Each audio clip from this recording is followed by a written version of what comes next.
Hey everybody, and welcome to my kitchen. Today I'm going to show you my favorite recipe for a delicious guacamole. Let's get started.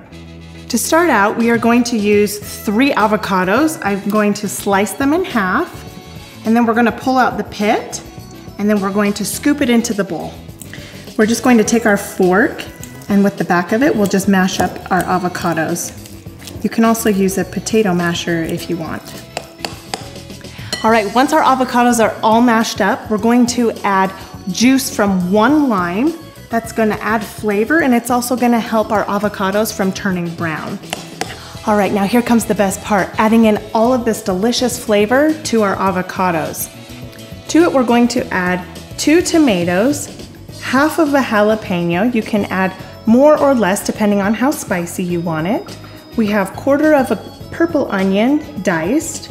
We have a handful of cilantro chopped, and we have 1 garlic clove minced.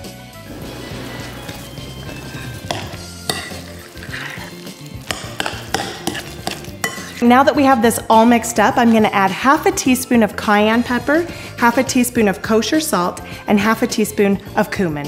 If you like this video, give us a thumbs up. Remember to hit the subscribe button and hit the bell so you can be notified when we make more delicious food. Let's give this a taste. It's delicious, it's creamy, and it's just got a hint of spice from our jalapeno. Make sure you take this to your next party. Everyone is going to love it. Have a great day.